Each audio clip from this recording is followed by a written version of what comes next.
Oke, bismillah, kita mulai. Perhatikan tabel yang ada di gambar ini. Kita ketahui bahwa di sini ada kolom bangun, ada kolom pertanyaan. Ini sebenarnya untuk membahas berapa jeli kita memahami panjang jarak titik dengan suatu ruas, ya. Oke, perhatikan gambar di samping. Kita fokus pada nomor 1 dulu. Pas EA adalah jarak antara titik E dengan ruas garis AB.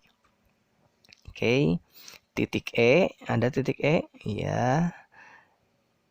Dengan panjang ruas AB yang di bawahnya, yang kayak absis di bawah, yang horizontal bawah, alasnya.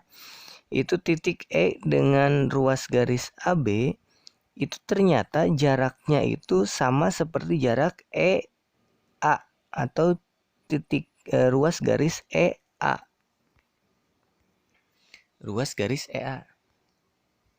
Bisa? Kenapa demikian? Nah, seperti yang kemarin kita sudah paham bersama bahwa untuk menentukan panjang jarak titik dengan ruas garis itu harus memiliki syarat. Syaratnya apa? Harus tegak lurus. Nah, jadi titik E dia sudah tegak lurus belum dengan ruas garis AB? Sudah tegak lurus. Kenapa? Karena ini membentuk sudut 90 derajat. 90 derajat di mana? Di titik A-nya dengan E. Ya, A dia udah 90 derajat. Maka ruas garis AB dengan titik E itu jaraknya sama seperti titik E ke A. Oke, kita coba contoh lain. Panjang ruas BC, lihat BC. BC merupakan jarak antara titik C, ini titik C, dengan ruas garis AB. AB masih yang sama, tapi dengan titik C yang belakang sana, itu panjangnya, jaraknya adalah BC, seperti BC. Kenapa? Karena di sini siku-siku di B. Kalau tadi siku-siku di A, untuk E dengan AB, sekarang C dengan AB itu siku-siku di mana? Siku-siku di B. Oke, siku-siku di B. Maka jarak titik C dengan ruas garis AB itu adalah titik sama seperti panjang ruas garis C ke B. Oke, begitupun yang nomor 2. Nah, pada bangun balok. Balok KLM OPQR.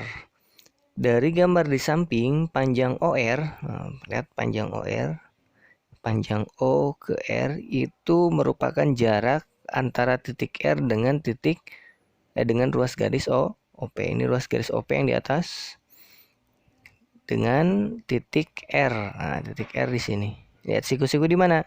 Siku-siku di titik O. Nah, siku-siku di titik O, sehingga panjang atau jarak ruas garis OP dengan titik R itu sama seperti panjangnya R ke O, karena siku-siku di O.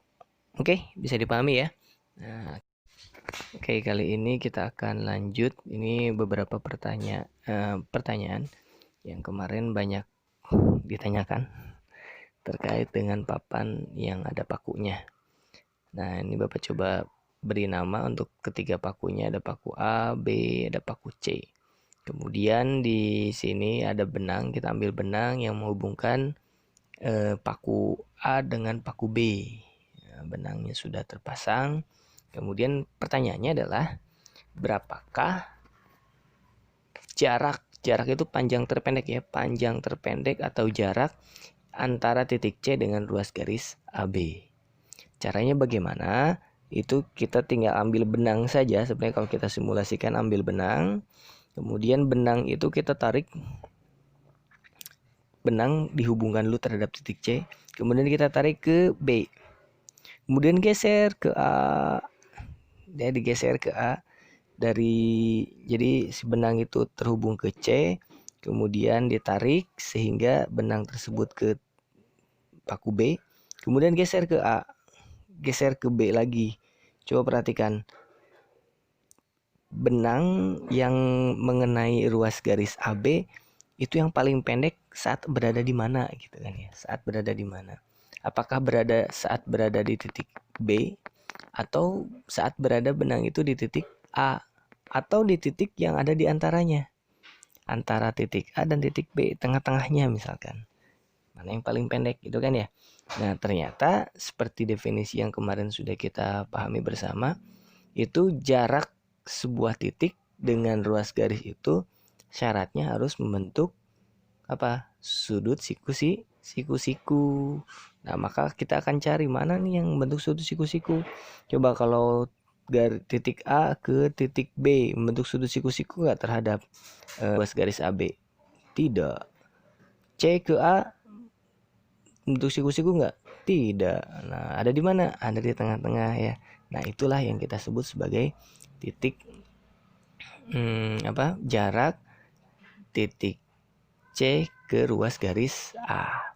Oke, untuk lebih mudah memahaminya, perhatikan gambar ini sudah dalam bentuk matematis ya. Bapak ubah kalau tadi dalam kehidupan sehari-hari, ini dalam bentuk matematis. Jadi kita menggambarnya seperti ini.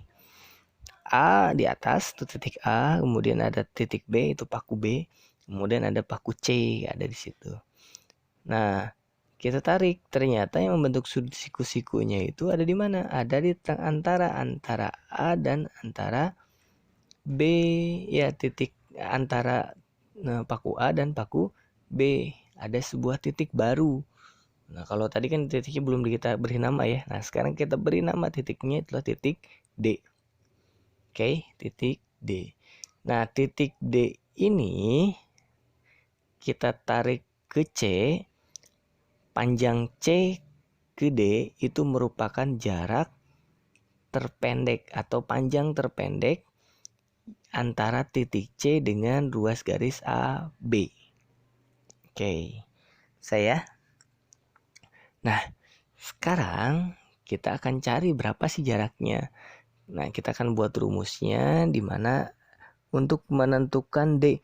Ini D kecil itu panjang panjang C ke D ya, C ke D. Kemudian A itu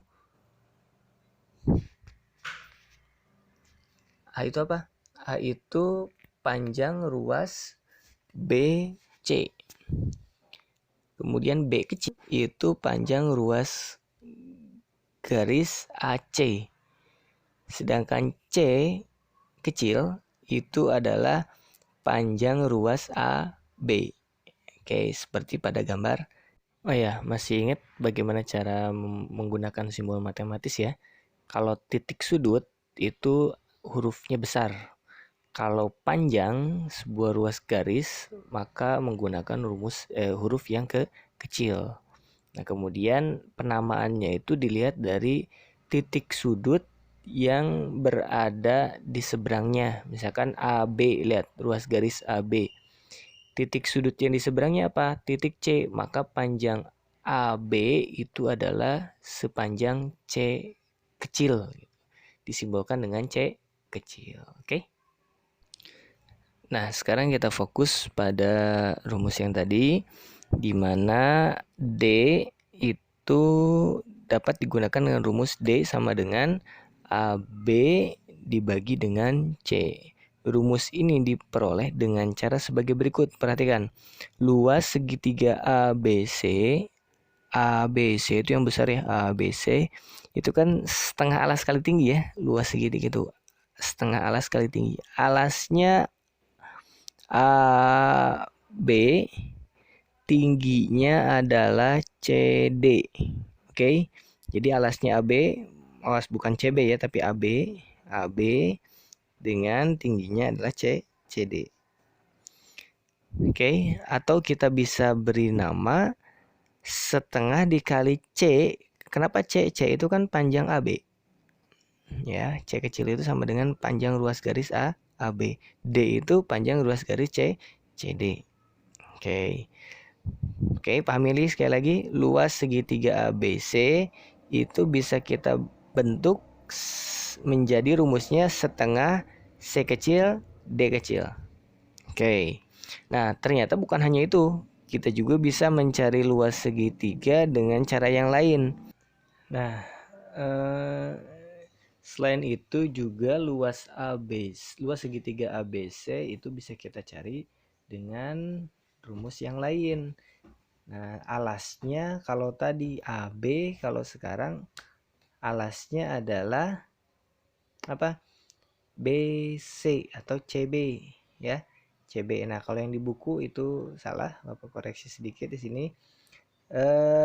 Jadi luas segitiga ABC bisa kita peroleh juga dengan mencarinya setengah BC dikali dengan AC atau setengah A dikali dengan B. Oke. Nah, sehingga kita bisa tuliskan luas segitiga ABC sama dengan luas segitiga ABC. Di bawahnya setengah AB sama dengan setengah CD. Setengah-setengah kita coret hilang, tinggal AB sama dengan CD. Yang kita cari kan berarti D itu sama dengan AB per C. Nah, untuk lebih memahaminya silakan kalian buka buku paketnya.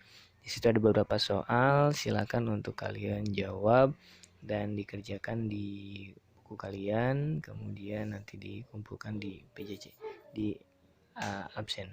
Terima kasih. Assalamualaikum warahmatullahi wabarakatuh.